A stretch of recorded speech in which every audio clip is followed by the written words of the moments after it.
Good morning, YouTubers. It's Lisa from A Midlife Less Wasted, and today I'm going on a long hike. Part of my marathon training. I'm just going to try and get a few miles under my belt. Not running, but walking. And I've always wanted to do a section of the Chemin de Saint-Jacques, which runs fairly close to my house, and it's a variant of the.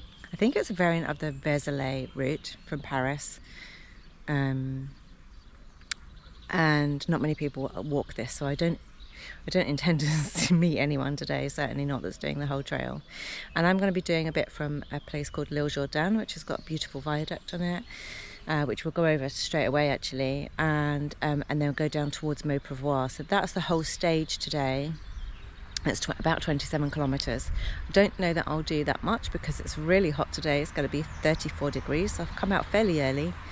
But I'm going to take you along to show you kind of what these Caminos are like. I've done a Camino in France before, which was the Via Podenices, and it was beautiful. So I just want to try a bit of a taster of one of the other routes. So this is, I'm going to show you what I'm looking at here. So these are the signs that you get. It's called the Chemin de Saint-Jacques de Compostelle, and this is the route. So it starts at Saint-Savin and goes through Montmorillon. We're into LIESLE, so that's where we're going. That's where we are today, LIESLE. And then we're going to go down towards Charroux. So we're going to be just doing a little bit of this portion here. And I'll take you along for the walk and see what beautiful sights we see.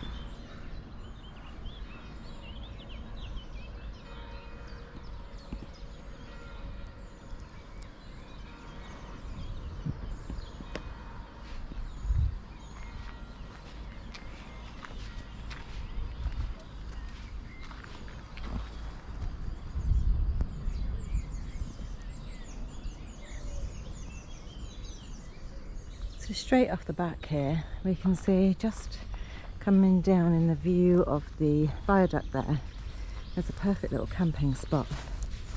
So if you were stopping here, there's picnic tables, if you wanted a lunch. There's a covered area there in case it was raining. We've also got this covered area with an open grill, so that's really handy. And a composting toilet. Perfect. So that's what I'm looking for. Plus we've got trees there I could put my hammock up. A perfect place to stop. With a gorgeous view.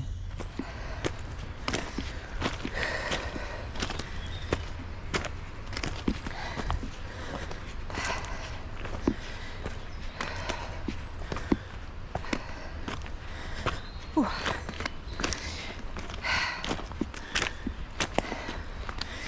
Quite steep, look.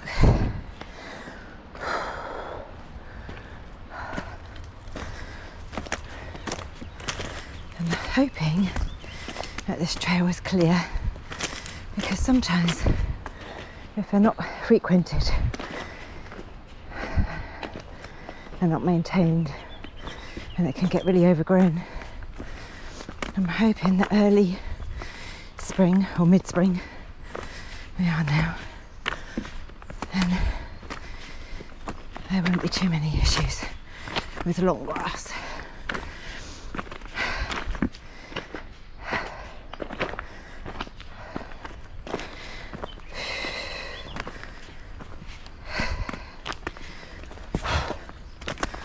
Glad I got my poles. I just hope I'm going in the right way. If not, we'll do it backwards. No biggie. Afraid of that it would be impossible. At the minute, there seems to be a trail going through. It could be a bloody animal trail for all I know. Oh. See how far it lasts. Fly in the eye. I definitely saw a sign up on the road that said that wasn't the way, because you get a red and white flash X.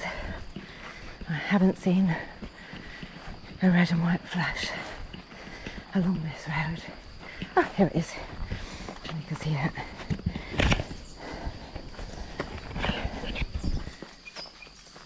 There we go. There, you can see we're on the right road. Good. And this tree up here, which was the next one up, tells us that we need to turn right. So this is what you're looking out for. So up ahead, we're going to go right. Now, I wonder if I can show you an X marks the spot if we were going the wrong way. Usually on one of these trees it would give it an X. There doesn't seem to be one there, but there was a very clear marker that we were going this way, and we've got a bit of road section, which is nice. I don't expect to see anyone on this route. Literally no one. So I remember maybe 5 years ago when I was living in the UK, I really wanted to do my first Camino. I was kind of called. They say you get called to do the Camino. I really wanted to do it, but I had a real fear about being out in the country on my own doing a route that I wasn't sure of, because I'm not a terribly good map reader. And unless I've got like a trail to follow on my phone, just have a look, see, make sure I'm going the right way, because there's an intersection. Yep. I didn't realise how well marked some of these trails are, and especially on the Camino routes. Sorry, we got a bit close. Especially on the Camino routes, they're really well marked. So I usually always take a guidebook with me anyway, because it's got, interesting information about where you're going, and you can get apps that make sure that they beep you when you're going off the route. There's lots of things that you can do, but I like to try and keep it simple. So yeah, 5 years ago, I remember going out on my first solo hike, and I was so anxious about it. I went wrong. I ended up in a field. Had to climb over a barbed wire fence. But that's part of the adventure, I guess. And like today, coming out of LIESLE, I wasn't sure when I got to the viaduct which way to go. I also don't have a hugely good sense of direction. But I just kind of used the information that I had to hand, and followed the red and white flashes. Now, after about half a kilometre, I thought, well, the red and white flashes could go in either direction, because this is a long distance trail, the GR48. So I could have been going in the other direction. But I knew that I didn't want to cross the viaduct.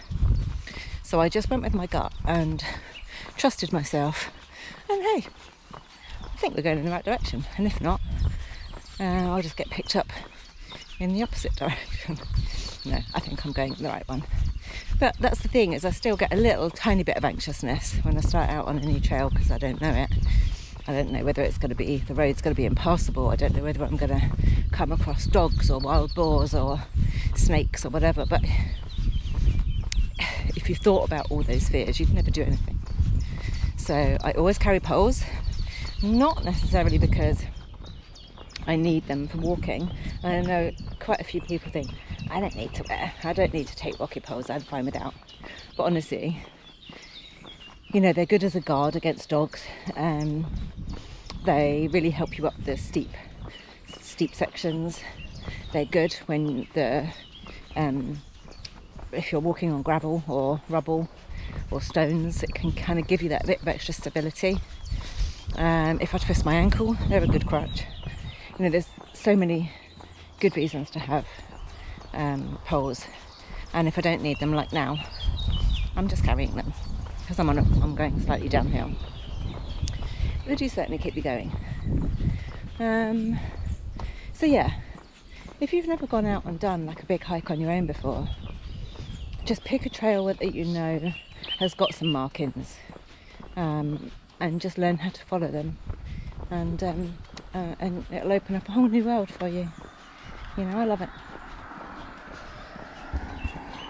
I don't know whether you can see this in the distance or whether I can scan. No, it doesn't look like it. But over there are some windmills, wind turbines, and I think, I mean, that is in the direction of where I'm going, so I wonder if I'm heading over there today. I think so. I was over that way the other day with a friend. We were walking, so maybe a little bit further than that. So yeah, that's where I'm heading.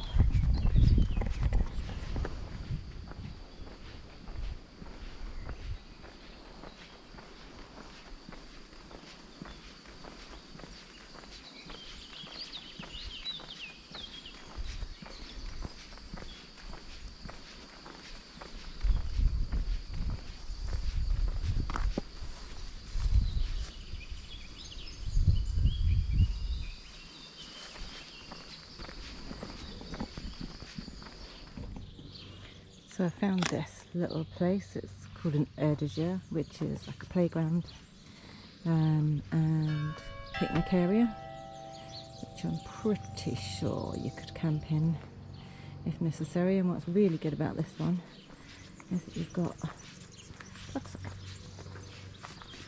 So, oops, that's really handy to charge your phone if you need to.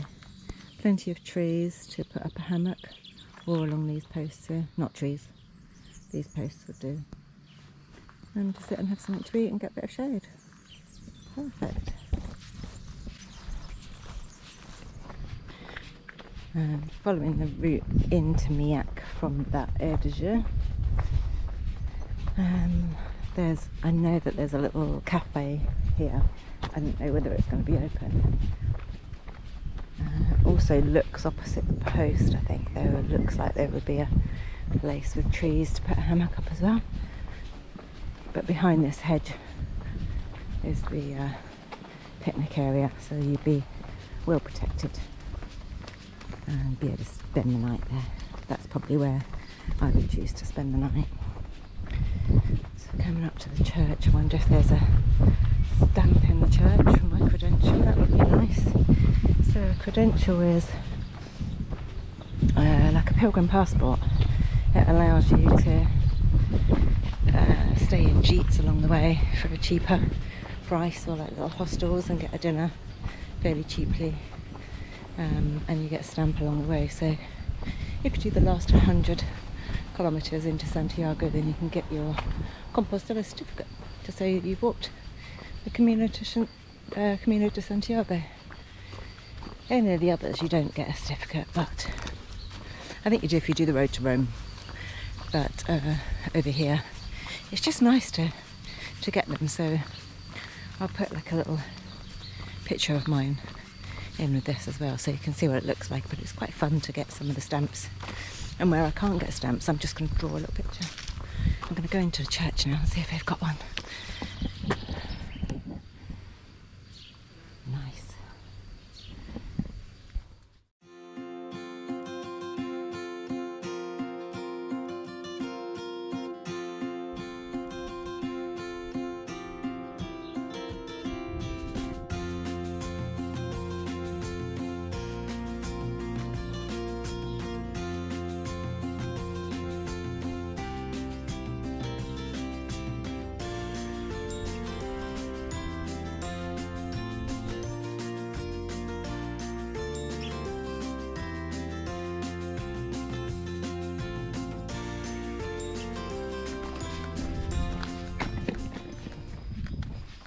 So I stopped briefly in Miak in a little cafe, and they had to get rid of some pineapple tart by tomorrow, so he gave me one.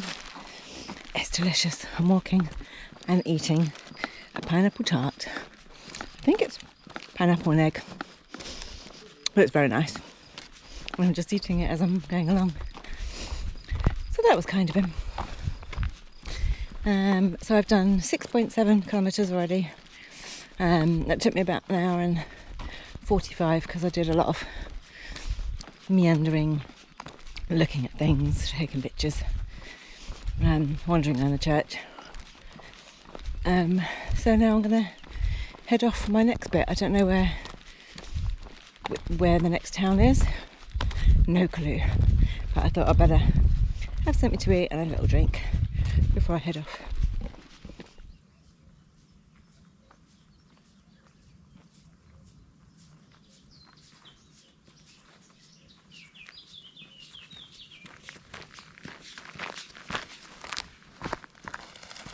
One of the things that I've learned from walking Caminos in France, especially in the remote parts, which they tend to be in the remote areas, or large portions of them are in the remote areas, is that towns are infrequent. I was lucky in that section that I had a bar open after an hour, and so it would normally probably be about an hour and a half walk. That's quite rare. So my advice is, whenever you see a bar open, stop and get a drink, or at least fill up your water. But stop and get a drink, support the local if you can, and have something to eat. So if they sell a snack, get a snack to keep you going. Just keep your carb intake so that you've got some energy. And regardless, I've got two small sandwiches in my bag, and I'll save those because I might need them a bit later on. I can never guarantee that I'm going to find water or food today. I know in a place called Martin-Lars, which is probably 20 kilometres, there's a bar and a shop, but you can't guarantee they're going to be open. So that's why I always say, when you come across a water source, fill up. Especially if it's hot like today, then drink as much as you can first, then fill up, so that you keep going.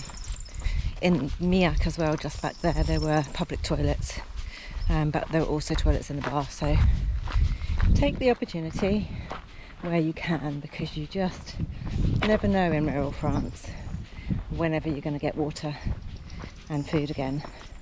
Top tip, in cemeteries, if you go through a town that hasn't got an open store or bar, if it's got a cemetery, they always have a water source there. So, and that's perfectly good drinking water. So you can always fill up there. On a hot day like today, keep drinking, keep hydrated, and eat so you don't run out of energy. And also, one of my other top tips is, whenever you stop and have a drink, take your shoes off and your socks. Dry your socks out.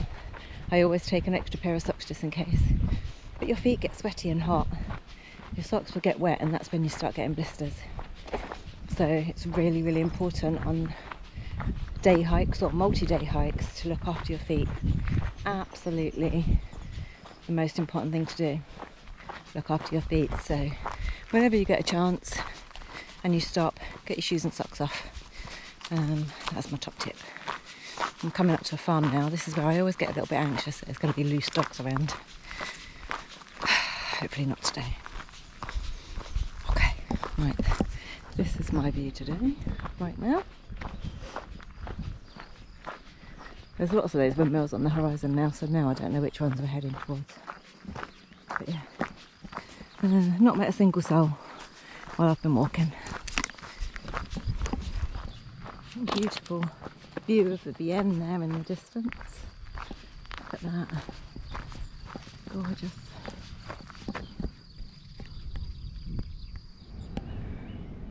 There's an electricity factory here. I'm assuming farming water, that's the term. But I didn't realise the Vienne was this big. Beautiful.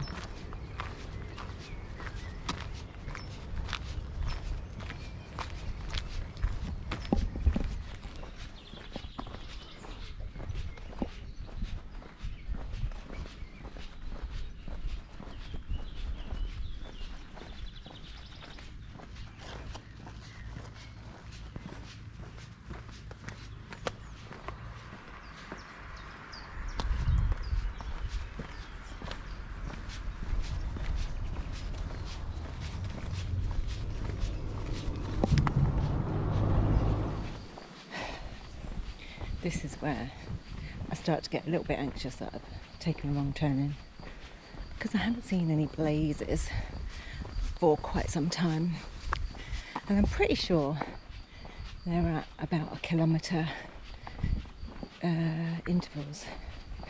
We've got a crossroads coming up ahead, so I'm kind of hoping I'll get an indication there that I'm on the right road. There was a little trail that went off to the left, which doesn't seem to me like it would be going in the right direction, and it had a sign coming from the opposite direction, so I didn't go and have a look at it, which maybe I should have, because I haven't seen any signs at all. But it is just one long road, and it is roasting hot, so I'm keeping hydrated. Normally I try to stop every kind of hour to an hour and a half, depending on how I'm feeling. My legs are starting to feel it now. I've been walking for about 3 hours with a little break. So I am kind of due for my next break in about, 15 minutes.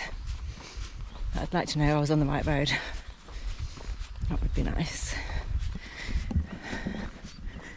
So there's some white posts up there. So I'm hoping that there will be somewhere there that says, "You're on the right road." If not, I'll be hitchhiking from this guy here.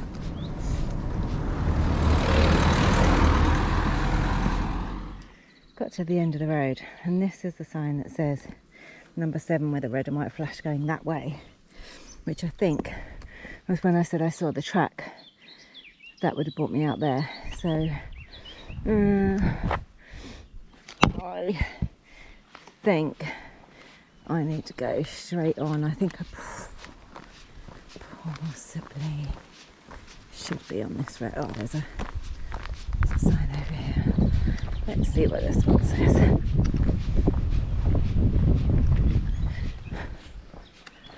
Right, that says Shamanda oil, going that way. We are on the red and white, but I'm not going that way, I'm going the opposite direction. So that says turn, that one there, which is hidden under the tree. It says turn that way. I think that's if you're coming the opposite direction. So I'm going to stay on this road and see what happens. Okay, so having been at this intersection for a while, I came from up that road there. There's a sign on that road there that I should have maybe come down that road. There's a sign over here that tells me to go down that road. So now I was thinking, my dilemma was, do I go up the road, continue, or there's lots of hornets around here, which is not nice, or down there. And then I saw this tree here that I showed you before that says go that way, so I'm supposed to go down here. So you know, I said sometimes the paths are blocked. Welcome to the jungle. I gotta go along here, because that is just filled. That's where I've come from. That's where I'm heading. Okie doke. Here we go.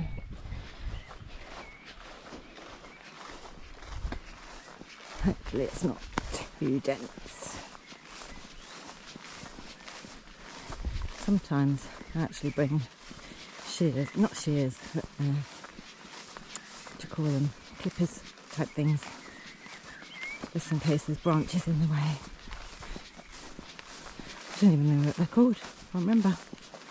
Anyway, right, let's see how we go.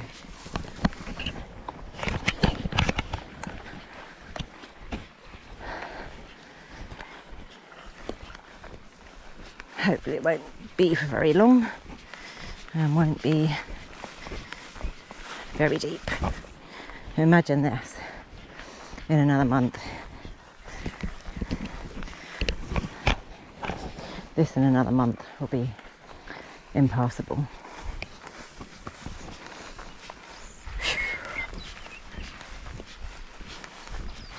And there could be snakes in the grass.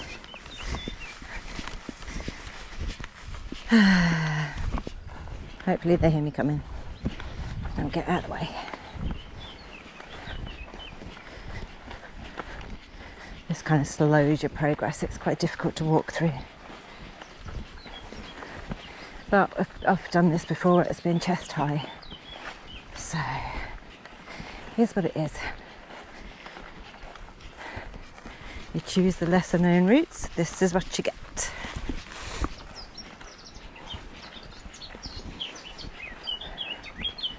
So yeah, I've done nearly 13 kilometres I think today so far. So I am due a break. But because I don't know the route, I don't know where my next natural stop would be. And we'll see. What I do find on these French routes is that there's hardly ever any picnic benches, especially when you get out into these bits here. It's not very set up for walkers. You know, you'll get picnic areas, but they seem to be more in the towns where you actually just don't need them because you can go to a cafe. God blimey.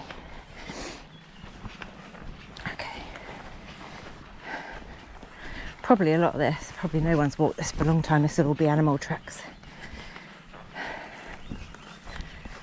Okay.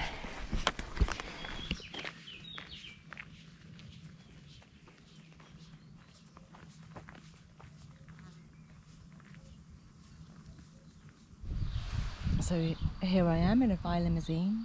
I've done 17.62 kilometres and I think I'm going to leave it at that today because it's so roasting hot. But you want to know the funny thing is I took the wrong turn in straight away, and so I didn't actually do any of the chemin de Saint-Jacques. I did something else.